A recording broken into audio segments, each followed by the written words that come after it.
King Suleiman bin Daud was famed throughout the land. He was known for his wisdom. He was also known for his understanding. This understanding wasn't just of his people, it was of all creatures, great and small. King Suleiman possessed a gift. It was a magical ability to talk to animals.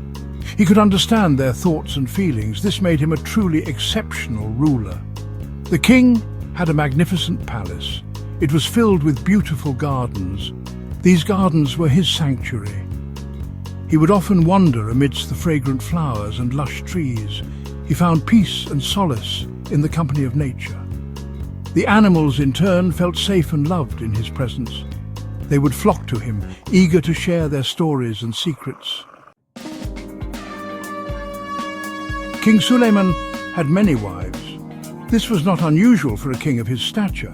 However, the sheer number of wives often led to disagreements. There were arguments, jealousies, and petty squabbles. These disturbances troubled the king's heart. He longed for peace and harmony within his own home. Among his wives, Queen Balkis stood out.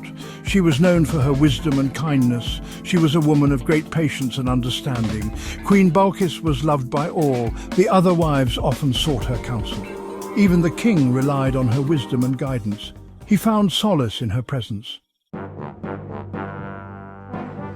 One sunny afternoon, the king was seeking peace in his garden. He sat beneath his favorite fig tree. It was then that he overheard a heated argument. Two butterflies were flitting from one blossom to another. Their voices, though tiny, were filled with anger. "My dear," said the first butterfly, his wings a riot of colour, "it is a well-known fact that I am the most handsome butterfly in the entire kingdom, perhaps even the world." He puffed out his tiny chest.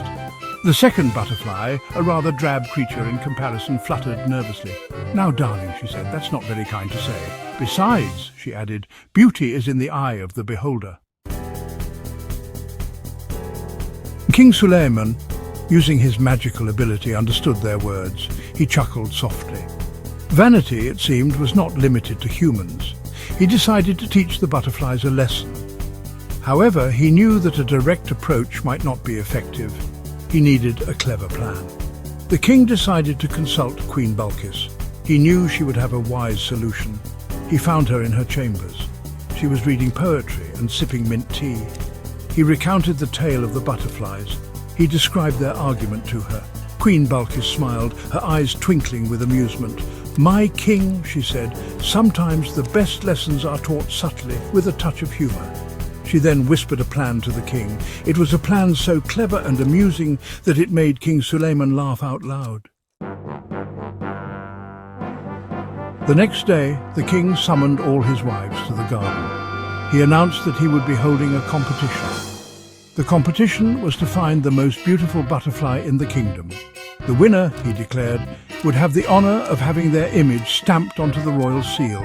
The wives were thrilled. They immediately set off into the gardens. Each one was determined to find the most beautiful butterfly. The vain butterfly, upon hearing this news, became even more insufferable. He strutted and preened. He boasted to anyone who would listen. "Of course, I shall win," he declared to a group of bewildered ladybugs. "I am, after all, the most handsome butterfly in the land." Section 6. A Royal Decree. The day of the competition arrived. The wives presented their chosen butterflies. Each butterfly was more beautiful than the last. The king pretended to examine each one carefully. He shook his head and stroked his beard thoughtfully. Finally, he announced that he had made his choice. He pointed to the vain butterfly, who swelled with pride. "This butterfly," declared the king, "is indeed the most handsome creature. Therefore, its image shall be forever engraved upon the royal seal." He then called for his royal scribe. The scribe, using a tiny brush dipped in ink, carefully painted the butterfly's image onto the royal seal. Section 7. The Stamp of Humility. The vain butterfly was ecstatic. He could barely contain his joy. He flew around the garden, showing off to all the other insects. He boasted about his victory. He was so caught up in his own vanity that he didn't even notice what happened next. The king then used the seal to stamp a document. This document declared that all the king's subjects, regardless of their appearance, were to be treated with respect and kindness. The vain butterfly, now forever a part of the royal seal, had become a symbol of humility. Section 8. A lesson learned. The wives, seeing the look on the butterfly's face, burst into laughter. They finally understood the king's clever plan.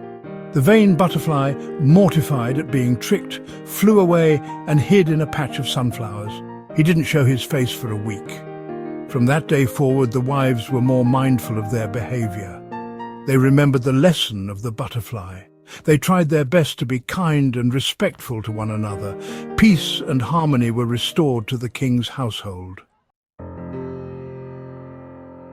Section 9. Wisdom and Love.